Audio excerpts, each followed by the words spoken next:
Good night and good morning, everyone. This is update for June 9, 2022, day 106 of the war, end of the day update.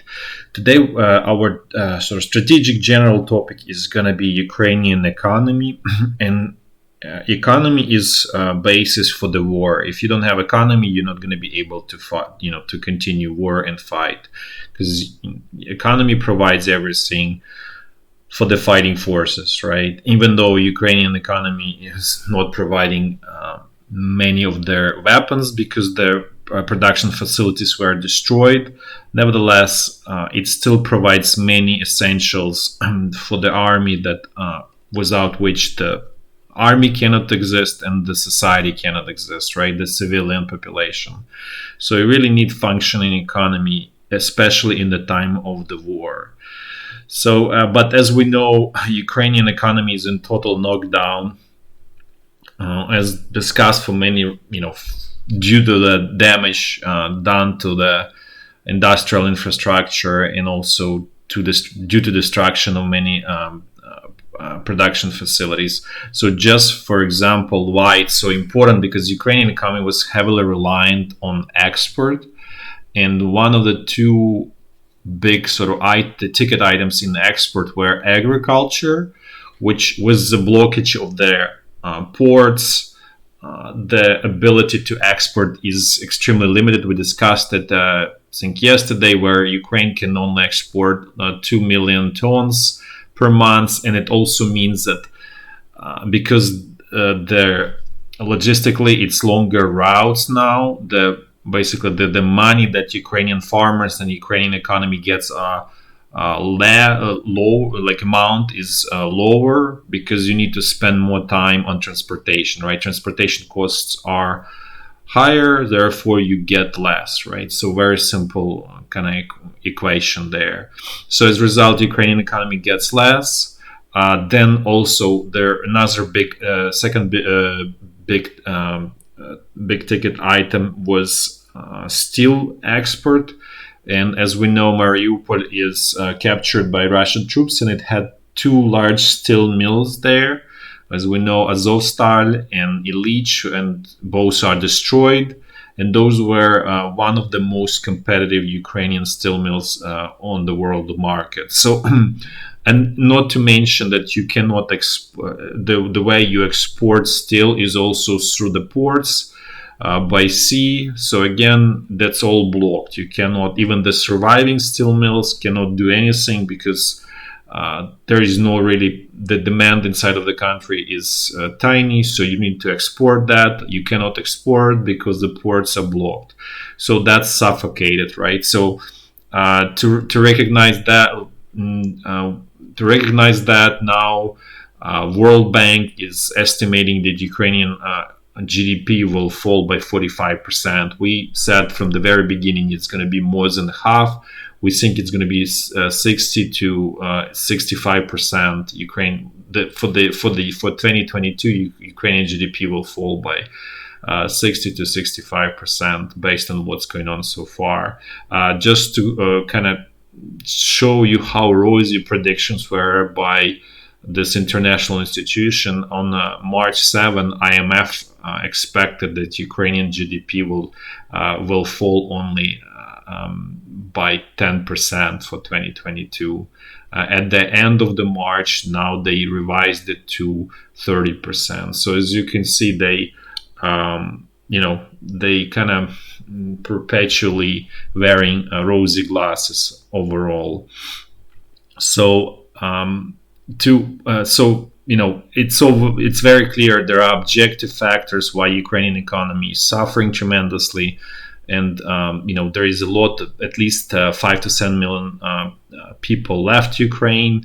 There are a lot of displaced people, refugees who left the war zone. So it's a total mess.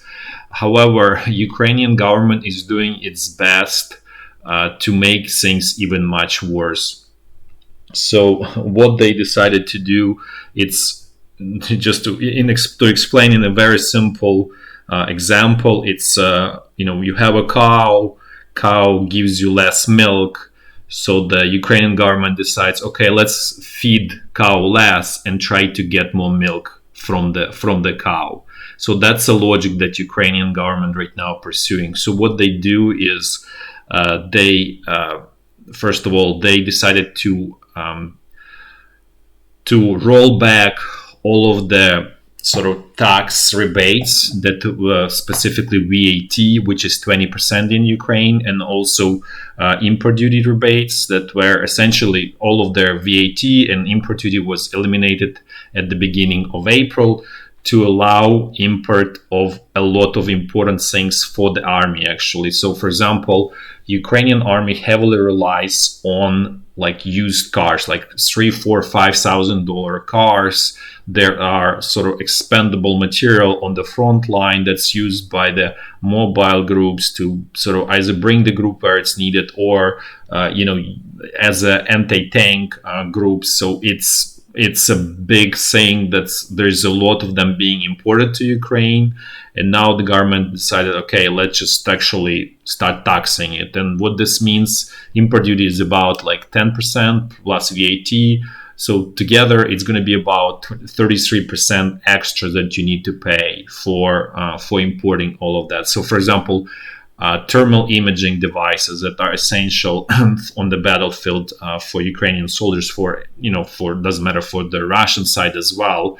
They are essential tools for survival, and the commercial UAVs that used in tactical purposes by both sides. But since we're talking about Ukraine, so this is also, they are relatively expensive, right? It's $1,500, $2,000 per piece. So as you can imagine, if you increase it by third, so whatever was costing $2,000 now costs $3,000. And the problem is that this is not financed by Ukrainian government, the Ukrainian army. This is what actually people, there is extremely strong support of the population where people literally buy all of these used cars, all of this thermal imaging, all of this UAV that is bought by a Ukrainian population for the army.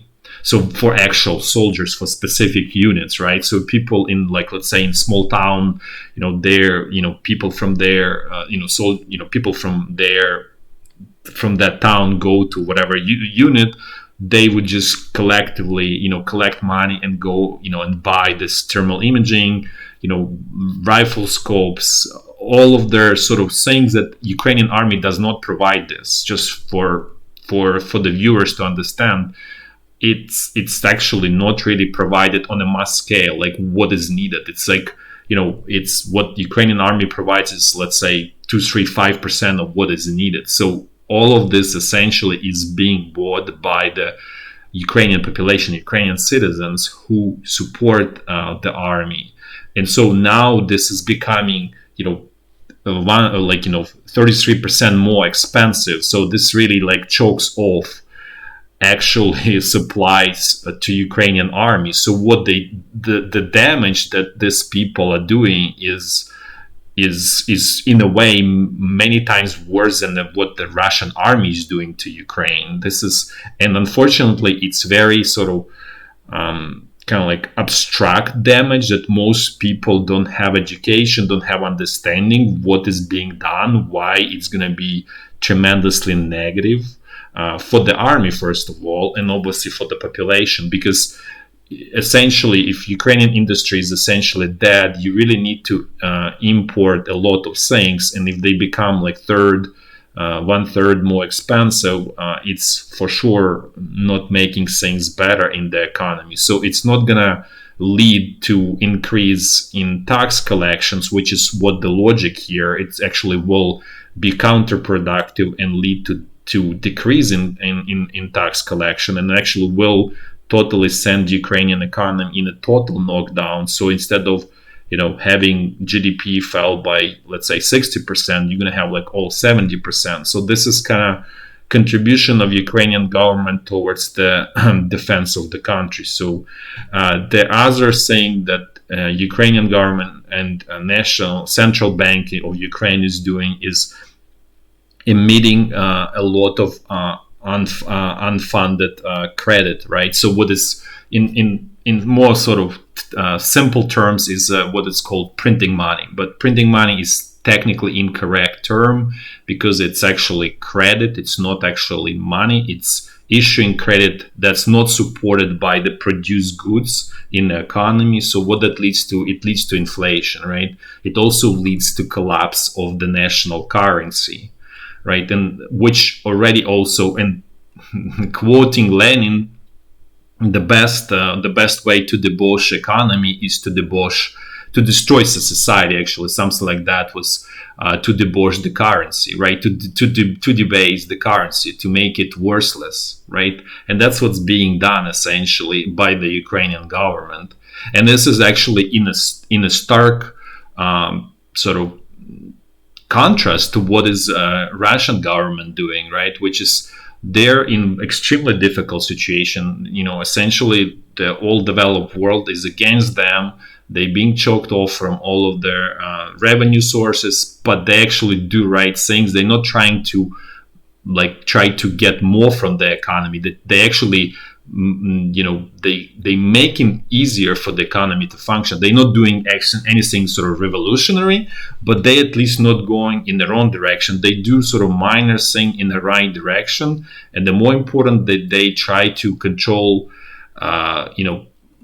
actually, this is they're not trying actively to debase their currency. So at least they're not doing harm, let's put this way, to their own economy. Versus in Ukraine, Ukrainian government is essentially sending Ukrainian economy into even deeper depression or destruction than it otherwise would have been.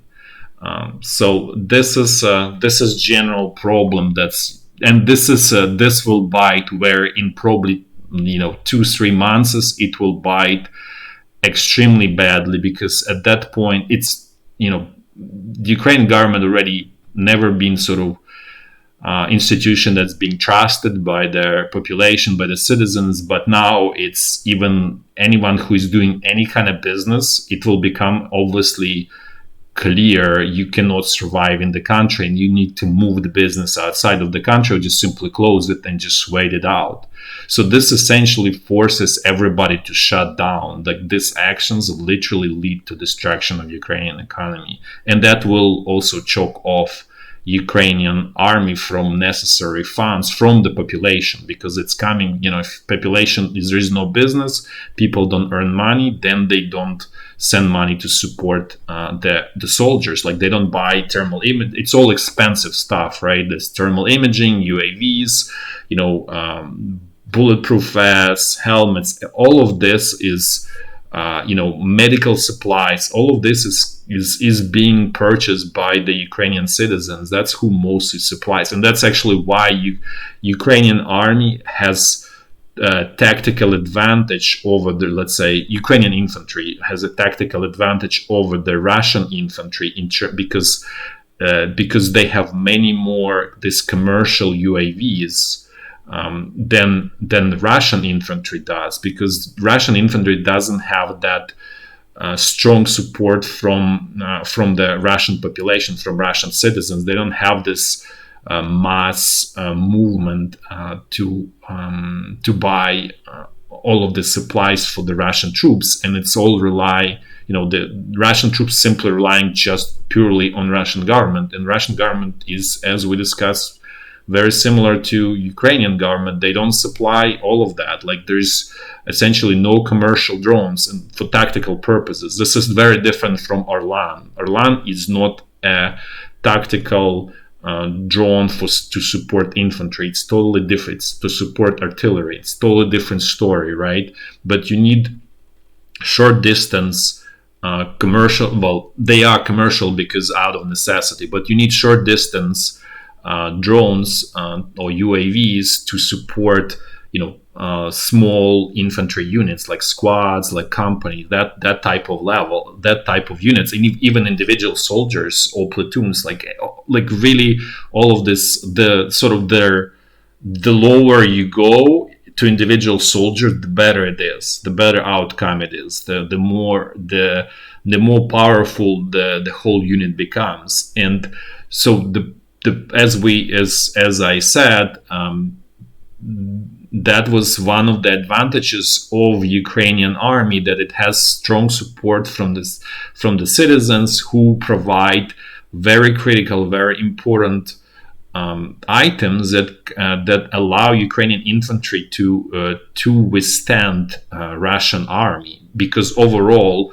Ukrainian army is lacking on heavy weapons, so at least there was some tactical advantage of this tactical equipment on Ukrainian side, and this will probably choke it off. So that really, is essential threat for the security, essentially, for the country. Now, having discussed that, let's actually go through the front line, and we're gonna do it relatively quick. So let's do as we always do in clockwise fashion, starting from the very north. Again, exchange of artillery shelling from the both sides, shooting at the villages near the border. As always, no increase in intensity, just the kind of like a dull pain, right? Like, just it happens. It's not going up or down, but it's annoying. And it just continues there. Now let's move down a little bit south. Let's see what's going on near Kharkiv. So it's here again. For those who are new, this is essentially the fight. Is the essence of the fight. Ukrainian side wants to destroy this Russian buffer and completely push to the state border between two states, and Russian side is trying to preserve this buffer. No essential changes here. Low intensity fighting at their company and lower level units. Now let's look what's going on at Izyum bridgehead here. These are Russian mechanized brigades here in white that are on the bridgehead. That's our sort of workhorse there. No changes there as well. Russian side continues these attacks to capture this forest from village Pasika, also from Dovhenke. So this is sort of pretty much the standard sort of scenario for the past months or so. This is where they're trying to attack, but attacks are not as intense as they used to be, as Russian side is lower on resources, right? So they also start to exhaust their. We're hearing some rumors that they're starting to get low on 152 millimeter shells, on 122 millimeter shells. We're not saying they are. There's a problem. The Russian industry can produce plenty of those, but what we're saying is it's not as abundant as it used to be, because they were shelling literally at anything, at any suspicion, just suspicion, not even like confirmed target. They shell there, so that really leads to huge waste of the shells overall, but they are cheap, so they can be easily produced. Otherwise, there's Ukrainian army holds on here, no changes. As we discussed, the Leman bridgehead completely destroyed, so no news there. Nothing really to report. Now let's look at what's going on around Severodonetsk. So the Ukrainian army still holds the small bridgehead at their industrial facility, chemical plant there. No changes. The fighting is going on somewhere around that industrial area. We don't have exact front line. It's nearly impossible to have clear sort of picture, because it's obviously it's difficult to track even for the commanders. So let's put it this way. Then let's go a little bit towards let's look at what's going on straight north of Popasna. Russian troops actively attacking here from Yakovlivka, Bilogorivka, Berestove. This is where the axis of their attack. Also Mykolaiivka. This whole intense fighting here, but no progress by the Russian side. They made some small progress, literally 800 meters or something like that in this area from around Komyshuvaha, and we're gonna show you that in a minute. That was the only progress by Russian side for the day. This is Severodonetsk. That's just showing you that Russian troops control the town, and Ukrainian army controls most of this chemical plant, and this is where the fighting is going on. So this is where the Russian troops made progress today. As you can see, there is railroad line here, and there's a tiny railroad station called Svitlanivka. So they Russian troops managed to kind of create a salient here and capture the station and area around it. That's relatively small progress, but it does make Ukrainian troops here in Zolote in a little bit probably uncomfortable situation, and it's going to be easier to prevent resupply of the troops here in Zolote, because now there even like mortar fire can hit, because there's this is the sort of main route to supply the troops here, and now it's under total artillery fire, so it's going to be super difficult and challenging to resupply troops here. So we'll see what it leads to. It's possible that Ukrainian army may just withdraw a little bit towards north, towards this kind of line here, towards kind of like Girske, because it's probably going to be extremely difficult to resupply, which means by extremely difficult that it leads to a lot of casualties, deaths, and and destroyed equipment. But this was the only progress. It's potentially can lead to bad outcomes, but let's see, but may not. So it remains to be seen. Otherwise, there is no changes here on the front line. This is the big picture. Again, on the southern side of this Popasna salient, no new progress by Russian side, and then never-ending attacks here from south into towards to connect with the Russian troops here, but they're not successful. Then let's see what's going on west of Donetsk. Not really much. Low intensity attacks towards New York. No changes there. Like heavy artillery shelling, but really no major fighting except for sort of skirmishes, reconnaissance missions, but nothing truly like used to be. This is just a little bit more zoomed in view around a situation around New York, and specifically Avdiivka, because this is immediate goal for the Russian army here west of Donetsk. They really would like to capture this town, but they so far they far away from that. So, and here, just so you understand, their supply routes are here. This and this one, this is probably the main supply route to this, so they're still very far away from it, and it's not creating sort of uncomfortable situation for Ukrainian army there.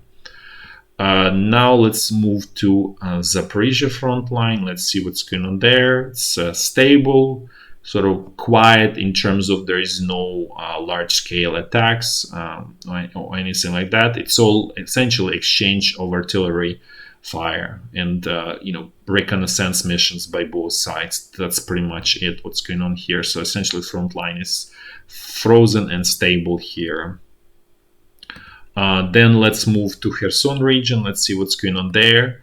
Here the situation is as well stabilized, and we believe that both sides now switch to the positional sort of to defensive fighting, to positional fighting. Ukrainian side managed to keep this small bridgehead here around the Vediv Bridge. The Ukrainian side in their attack attempt did not manage to destroy this small Russian bridgehead around Snehorivka, because it was also one of the objectives of this attempted attack or attempted offensive that Ukrainian army launched about 10 or 15 days ago. At this point, it's still good that the Ukrainian side managed to keep this bridgehead, because it could be launch pad for future attack towards Nova Kakhovka. As we discussed, let's actually look like a little bit better. So the point of this offensive was to get to the Nova Kakhovka, right, and take control of this dam here, and then essentially cut off the supply of fresh water, and potentially, if you really go down south and you have enough troops, you can literally cut off all of this troops on the western side, the Russian troops on the western side of Dnieper. So let's just look at this. So if you go down sort of along this channel, and the channel provides excellent sort of barrier for the Russian troops, for Russian tanks and everything, especially if you have artillery there and all that. So essentially, you can kind of like follow this channel to Crimea, where there and basically block and create encirclement for all of this Russian troops here. And obviously, if they try to go back down, they will exhaust all of their fuel. So that will totally turn into total disaster for the Russian army if this were to happen.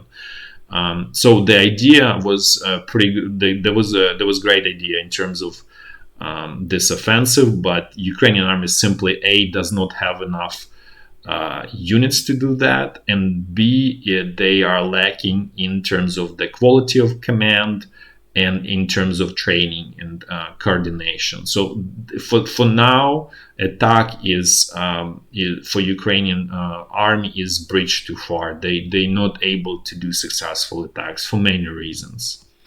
So that's it for today, and probably I will not do the update tomorrow, because the trip has the situation a little bit changed. So I probably do that trip tomorrow, but we'll see how it all goes. Thanks again for watching, and thanks for being patient, and probably till Saturday. Thanks. Bye bye.